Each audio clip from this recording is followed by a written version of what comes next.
Lors de l'enregistrement de cette émission, nous avons connu quelques déconvenues dues au vent. Veuillez nous en excuser.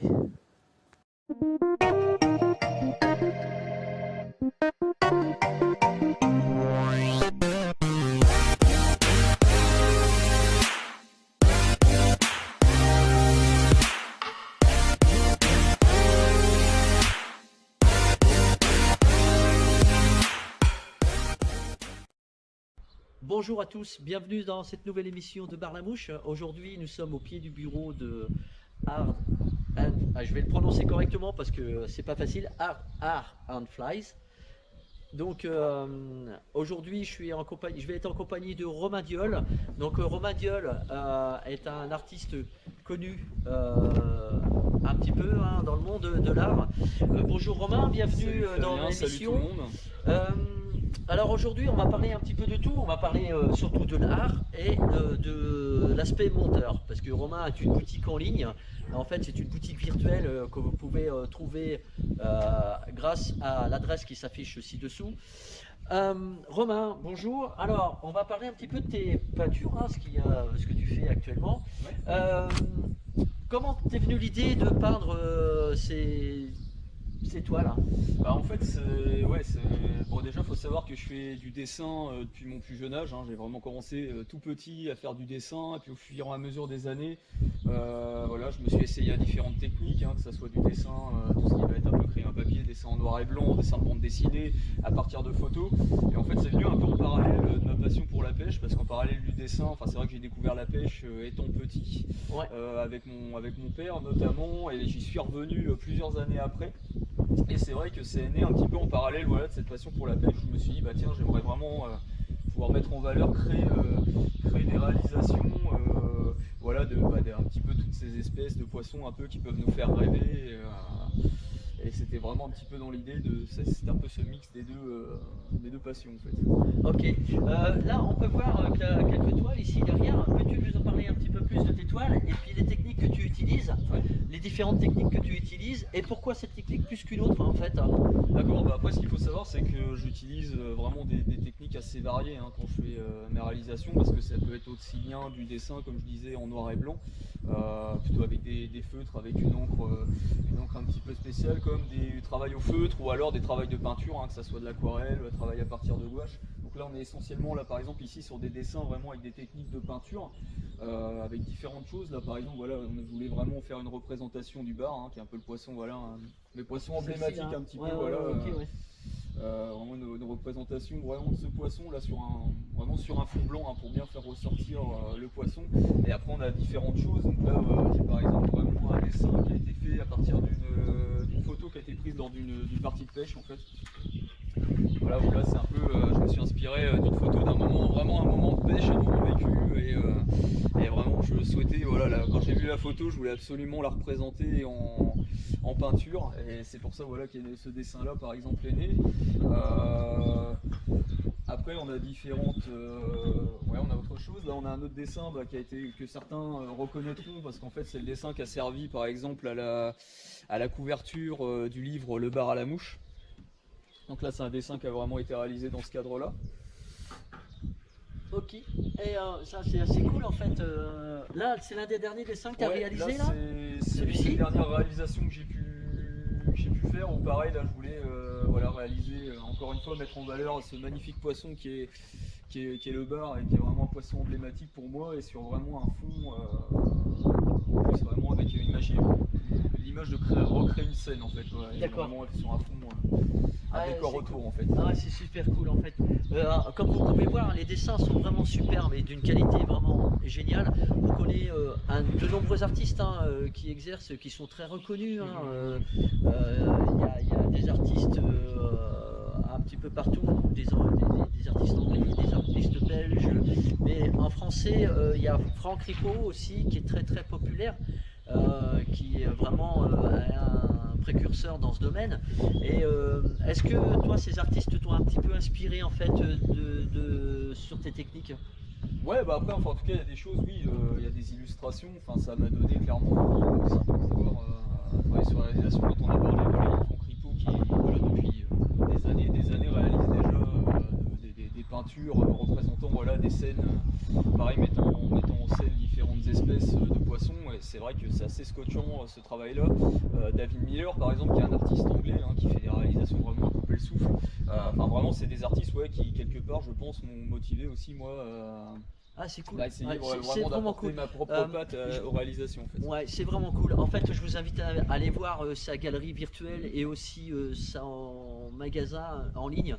Parce que franchement, on parle ici on parle ici de la pêche au bar parce que c'est une émission dédiée à la pêche au bar et l'intérêt c'est de développer et puis de populariser cette technique à la mouche en mer. Mais sachez qu'aussi il existe aussi l'art et l'art est vraiment c'est quelque chose d'agréable et d'avoir chez soi. C'est vraiment cool quoi. On n'est pas à la pêche, mais on pense quand même, on a une pensée quand même pour notre art et on a aussi une pensée. Enfin, on voit ces tableaux, et puis c'est toujours sympa au-dessus de son bureau, ou au-dessus de son lit, dans sa chambre. Bah, Enfin, c'est pas sûr que Madame soit d'accord, mais bon, c'est plutôt marrant. Ah ouais, c'est une Moi belle personnellement, façon j'en ai plusieurs, chez moi de différents artistes. Hein. J'ai Franck Ripot et puis quelques dessins de Romain, mais je suis vraiment attiré par ces gens qui ont ce talent que j'ai pas. Mais voilà, et, on va parler aussi un petit peu de tes différentes techniques. En fait, tu nous as parlé d'une des techniques que tu utilises toi, Oui. mais tu en utilises aussi d'autres. J'ai cru comprendre que tu utilisais aussi le crayon ou le feu. Oui, c'est ça. Enfin, en fait, je suis pas arrêté à une seule, vraiment à une seule technique. Après, j'ai des techniques forcément de prédilection, hein, comme la peinture, où vraiment, enfin, ne serait-ce que le rendu en termes de couleur, tout ça, c'est vraiment ce que je préfère. Mais oui, je réalise, voilà, j'aime essayer de nouvelles choses et proposer aussi des réalisations, réaliser des choses qui peuvent être complètement différentes. Parce que c'est sûr que qu'on prenne un travail en noir et blanc et un travail à la peinture, on a un résultat qui est complètement différent. Mais j'aime voilà, pouvoir aussi moi m'éclater un petit peu dans ça en réalisant des choses complètement différentes. Et que les gens aussi, par exemple, qui souhaitent acquérir, comme tu le disais tout à l'heure, une reproduction de mes réalisations, puissent aussi trouver un univers qui leur plaise, quoi. Ok. Alors, un truc un peu fou auquel je viens d'imaginer. Imaginons qu'un jour il y a un gars qui te contacte et dit il voudrait immortaliser sa pêche en un poisson qu'il a pris exceptionnel. Est-ce que éventuellement toi tu seras amené à travailler pour cette personne? Alors ouais, c'est en cours de réflexion. Alors là pour l'instant c'est pas ce que je fais au sein de la boutique, mais en tout cas ouais, je suis pas fermé à cette idée-là et pourquoi pas en fait, ouais, pourquoi pas. Après ce qu'il faut savoir, c'est que là actuellement par rapport à la boutique, je ne vends pas d'originaux en fait. D'accord. Je vends pas d'originaux, mais je revends en fait des reproductions de haute qualité parce que je travaille avec un imprimeur local.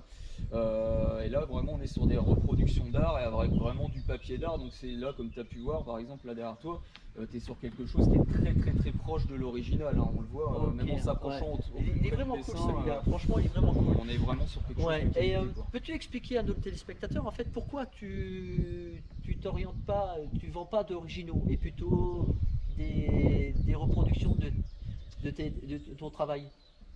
Alors déjà oui, enfin c'est aussi parce que j'avais cette envie en fait de pouvoir permettre à chacun de pouvoir avoir accès en fait à mes réalisations, parce que là en fait sur la boutique ce qu'on peut se rendre compte c'est que je vends notamment des reproductions mais dans différents formats pour par exemple les gens puissent aussi adapter à leur chez soi en fait, parce que il peut y avoir des personnes qui vont vouloir une réalisation assez grande comme d'autres quelque chose d'un petit peu plus petit. Et puis ce que je trouvais intéressant aussi dans les reproductions, c'est que ça peut être aussi un peu plus abordable pour chacun en fait.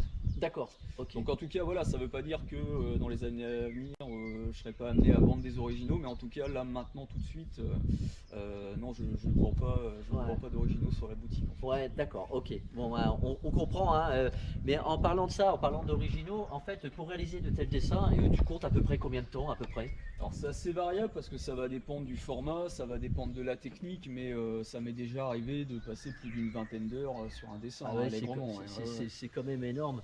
C'est quand même énorme. Moi, je me rends pas bien compte hein, du travail effectué. Ah, mais, parce que par exemple, voilà, si on prend ce dessin-là, enfin, il y a tout un travail d'esquisse au préalable avant de passer à l'étape de la peinture, par exemple. Donc, Ouais, on est ouais. déjà jusqu'à obtenir déjà voilà la scène que j'imaginais bien un petit peu dans ma tête, mais ouais, on est Là, on est sur un dessin où j'ai passé un peu plus d'une vingtaine d'heures à le réaliser. Ouais. Ouais, c'est plutôt cool. Enfin, c'est vraiment cool. Les dessins sont chouettes.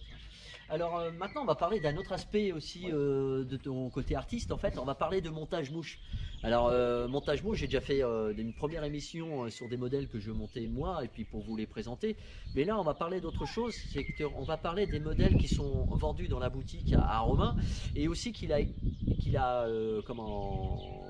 travaillé sur plusieurs années et qu'il a testé sur le terrain. Donc c'est des mouches vraiment qu'on prouvait leur efficacité.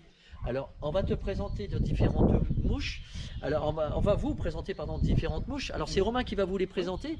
La première mouche que tu vas nous présenter par exemple, et puis tu vas nous parler déjà des modèles que tu montes et les matériaux que tu utilises pour monter ces mouches. Voilà, bah déjà pour un petit peu aussi recentrer les choses, donc oui, donc je propose en fait, c'est ce qui est un peu rigolo, parce que c'est une boutique qui est un petit peu atypique, parce que du coup je joue un petit peu sur deux tableaux, c'est le cas de le dire, vraiment sur la partie art, mais aussi sur la partie où oui je propose du coup des mouches, mais plutôt typées mouches à carnassier, et des mouches plutôt typées pêche en mer en fait, avec notamment une gamme de mouches là actuellement pour la pêche du bar à la mouche.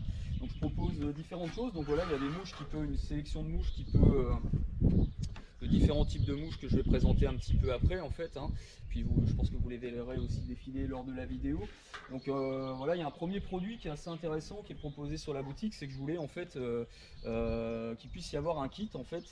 Approche-toi de la caméra. Qu'il puisse y avoir un kit en fait pour la pêche du bar à la mouche. Donc c'est vrai que c'est un kit qui est plutôt intéressant. Par exemple pour les pêcheurs qui souhaitent débuter la pêche du bar à la mouche, parce qu'en fait on va y retrouver voilà une boîte et aussi une sélection de 8 mouches. J'ai envie de dire un peu les essentiels pour la pêche du bar à la mouche, avec déjà des valeurs sûres dedans, que ce soit des clousers minots, des imitations un petit peu plus de lançons, quelques mouches de surface comme le gurgler par exemple, dont l'efficacité, voilà, on n'a plus besoin de la prouver concernant la pêche du bar. Et ce qui est intéressant, c'est que vraiment cette sélection de mouches, bah, voilà, ça tient dans une boîte qu'on peut emmener un petit peu partout, que ce soit du bord, en bateau.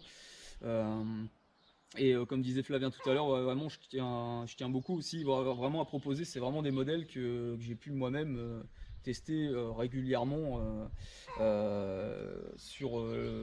depuis des années, lors des différentes sessions de pêche que j'ai pu faire à la mouche du bar en fait. Donc voilà un petit peu pour ce kit. Donc dedans on retrouve des mouches qui permettent de pêcher, que ça soit en surface, que ça soit sur des chasses, en prospection, quand on doit pêcher un petit peu plus creux avec les clousers par exemple. Donc là on a une sélection qui est vraiment assez efficace et permet de pêcher dans relativement pas mal déjà de situations de pêche en fait. Voilà, alors on va parler maintenant des mouches, vraiment de la mouche.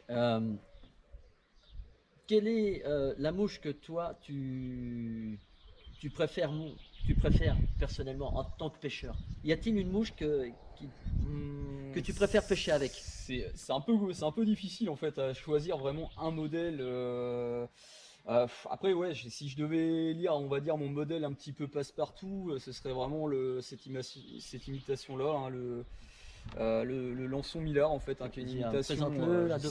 Sinon vous verrez, je pense, défiler un petit peu les photos en bas de page, mais du coup ouais, c'est une imitation qui est vraiment très efficace, que ça soit sur chasse, en prospection, qui est une imitation assez réaliste, qui est vraiment solide en plus, parce que voilà, on est sur une tête en Millard, donc qui déjà produit pas mal de reflets dans l'eau, et avec une petite couche de résine UV aussi pour solidifier le montage. Donc c'est vraiment un peu mon modèle passe-partout, parce qu'il pêche aussi bien comme je disais, en prospection, sur chasse, sur pas mal de postes différents, et même de nuit en fait. Donc si je devais vraiment choisir un modèle passe-partout un peu pour les différentes situations, je pense que ce serait probablement celui-là. Mais comme je disais, c'est un peu compliqué de choisir un modèle, parce qu'en fait chaque mouche vraiment va avoir une utilité dans différentes situations de pêche. En fait. On va parler d'un modèle un petit peu plus grand maintenant. Je vois ici que tu as un autre modèle. On passe sur une autre gamme là déjà, en termes de taille on va dire. Bah là c'est le Big Eye de Baitfish là, que je propose sur la boutique. Donc là c'est une mouche qui est montée en bucktail et en hayat. Donc là on est plus sur une imitation vraiment de grosses proies, notamment lorsque les bars par exemple peuvent être en chasse sur des poissons tels que des anchois, des harengs, des sardines. notamment en fin de saison, lorsque les poissons vont avoir tendance à se concentrer plutôt sur des grosses proies. Donc là, oui, on est sur un modèle un petit peu plus gros, mais ce qui est intéressant, c'est que ça peut permettre dans certaines situations aussi de sélectionner les plus gros poissons en fait. Ouais, alors moi perso, je pêche avec cette taille de mouche essentiellement en septembre, octobre et en tout début de saison. Tout début de saison, mars, avril, mai. Au-delà, je descends en taille de l'heure parce que tout simplement, les bars se focalisent beaucoup plus sur les petites proies. Et l'essentiel de notre pêche, en fait, je parle de la façon de pratiquer en Normandie, hein, en Bretagne aussi, elles se font à vue sur des chasses. Elles se font pas à vue comme vous la connaissez, on voit le poisson, on lui présente le leurre dessus.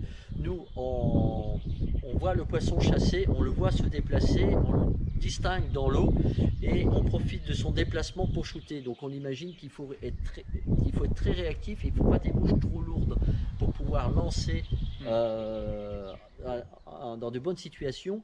Parce que si la mouche est un peu lourde, en fait, ça va être très compliqué de lancer, notamment quand il y a du vent. Donc là, ce qui est cool, c'est que les mouches que réalise Romain et qui sont sur sa boutique, elles sont légères, souples, elles nagent super bien et elles ont une nage, je ne vais pas dire naturelle parce que c'est difficile de trouver une nage aussi bien que celle que fait un poisson dans la nature, mais elles ont des ondulations très intéressantes. Maintenant, pour les amateurs de pêche à vue, là, Romain réalise d'autres types de mouches. Donc, Romain, quel est le modèle que tu présentes, toi, dans ta boutique, alors? Là, en fait, on est sur un modèle, parce que moi, j'ai un peu ce credo-là, et quand je me suis lancé dans le montage de mouches, je voulais vraiment essayer de monter des mouches, mais le plus réaliste possible, notamment les imitations de crustacés. Et là, actuellement, sur la boutique, je propose une imitation de crevette, en fait, hein, qui est réalisée en résine UV.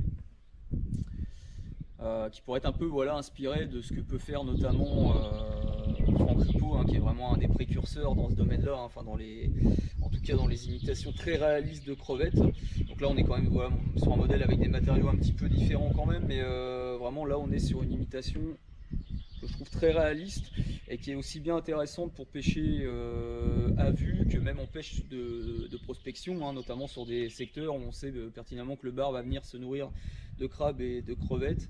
Et l'avantage aussi, c'est qu'on reste sur une mouche, même si elle est réalisée en résine, qui est assez légère en fait. Qui est assez légère, reste réaliste et assez mobile. Parce que là, comme je sais pas si on le voit bien à la caméra, mais les antennes notamment ont quand même une grande mobilité. Et parce que ça me paraît important que pour décider un poisson qui pourrait être un peu difficile, que la mouche puisse être aussi un petit peu mobile, quoi. Notamment sur des animations minimalistes. Ah, c'est vraiment cool. Elles sont chouettes les crevettes, hein. Franchement, moi je les trouve carrément cool. Je sais pas ce que vous en pensez, mais j'adore. Ça me fait délirer ça, en fait, ce genre de choses. C'est vraiment marrant. Et puis voir le poisson attraper la crevette quand on pêche à vue, cette fois-ci vraiment à vue, c'est quand même assez exceptionnel. Et ben du coup, on a fait un petit peu le tour du matériel que tu proposes dans ta boutique. Maintenant, on va parler un petit peu plus du pêcheur quand même, parce qu'on s'intéresse aussi aux pêcheurs, hein. Alors Romain, moi je te connais en tant que pêcheur parce qu'on se connaît depuis longtemps, mais les personnes qui nous regardent ne te connaissent pas en tant que pêcheur. Qu'est-ce qui t'a amené à pêcher à la mouche, toi, personnellement? Alors la mouche, c'est intéressant parce que c'est vrai que moi j'ai eu un petit parcours où j'ai commencé à pêcher enfant avec mon père, et puis c'est vrai que mon père pêchouillait un petit peu, quoi. On va pas dire qu'il allait à la pêche de manière très régulière, donc c'est vrai que j'ai vraiment repris la pêche plusieurs années après, hein, plutôt vers l'âge de 17, j'ai repris la pêche vers l'âge de 17-18 ans, où là j'ai commencé à pêcher un peu au leurre, hein, en compagnie de mon ami Florian Boudot, qui m'a appris aussi pas mal au niveau de la pêche à la mouche, et c'est un petit peu lui qui m'a fait découvrir aussi de prime abord la pêche à la mouche, et puis surtout la pêche à la mouche en mer, en fait, parce que Florian a eu la chance par exemple de pouvoir aller sur le bateau de Philippe d'Olivet, où il a découvert justement la pêche du bar à la mouche, et il m'a montré un petit peu tout ça, et c'est vrai que il m'a fait essayer notamment le lancer à la mouche, tout ça, et c'est vrai que j'ai accroché tout de suite parce que je trouvais que c'était une pêche qui était hyper différente de ce que je pouvais avoir l'habitude de pratiquer. Et il y a aussi un petit peu ce côté montage de mouche à côté que j'ai trouvé super intéressant, parce que pour moi il y avait une énorme porte qui s'ouvrait, parce que là en termes de créativité,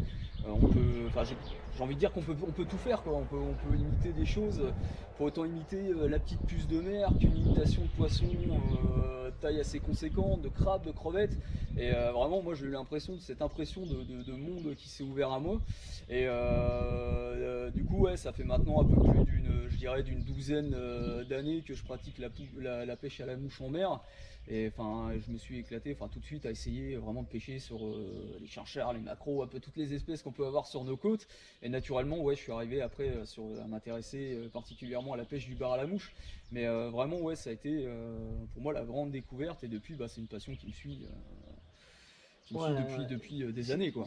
Alors, après, c'est vrai que la pêche à la mouche du bar, c'est pas comparable à qu'une pêche au leurre. Hmm. S'il y avait une petite comparaison, je dirais, c'est sur les couleurs des leurres. Mais sur la pêche en elle-même, c'est un petit peu différent pour autant.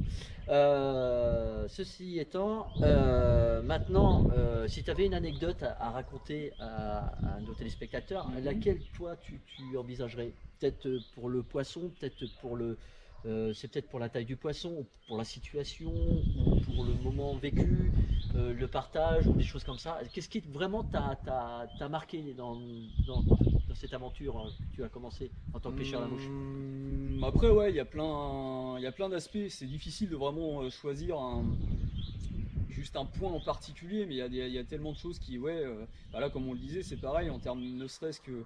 Déjà, moi, ce que je dis, rien que l'action de lancer quand on pêche à la mouche, quelque part, on est déjà, voilà, c'est la soie en l'air, on est déjà en train de pêcher. Enfin, il y a vraiment tellement d'aspects qui sont intéressants dans cette pêche, que ça soit le lancer, le montage. Moi, je trouve qu'en plus, c'est une pêche qui, forcément, par rapport à une pêche au leurre ou d'autres types de pêche, on est déjà vachement limité, on va dire, ne serait-ce qu'en distance de lancer. Donc, ça oblige à avoir aussi une réflexion qui est autre. Et je trouve que ça fait appel aussi à beaucoup d'observations.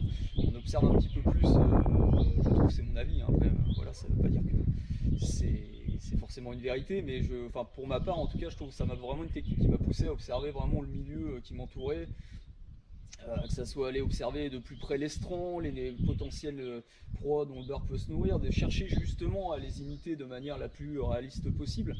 Après, c'est pareil, si on parle en termes de sensations sur le combat avec un poisson, ouais, on est sur quelque chose qui est complètement différent aussi, parce que là, on est vraiment sur un aspect de contact direct avec le poisson, parce que voilà, on a la ligne quelque part dans la main, dans une main, la canne de l'autre. Enfin, on est vraiment c'est difficile à décrire, mais on est vraiment sur ce que j'ai dit tout à l'heure, hein, vraiment cette impression d'un autre monde. Et non, il y a plein d'aspects. J'aurais vraiment du mal à énumérer une situation en particulier, parce que c'est un peu un tout en fait. Ok, c'est cool, ouais, c'est cool. Qu'est-ce que tu utilises toi comme matos pour pêcher toi tu utilises plutôt une soie de 9, une soie de 8, une canne puissante, rapide, plutôt courte, plutôt longue, Alors, 8 pieds, 9 pieds, ouais, alors après en termes de matériel, je vais tendance de manière générale à être plutôt sur du matériel de 8 avec des cannes de 9 pieds. Après, je veux dire que ça va dépendre aussi des situations de pêche. De manière générale, en termes de soie, voilà, je reste sur des soies essentiellement numéro 8. Après, par exemple, en termes de longueur, ça va dépendre des situations de pêche. De manière générale, je vais utiliser plutôt des cannes en 9 pieds.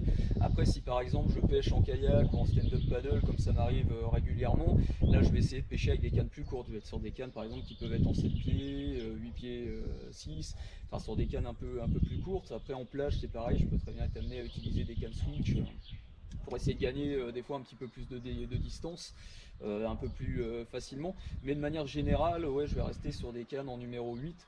Sauf des fois, comme tu le précisais tout à l'heure, début de saison, fin de saison, où là on va être amené à utiliser des imitations de taille un peu plus importante, où là, oui, je peux passer, ça m'arrive de passer en soie de 9, quoi.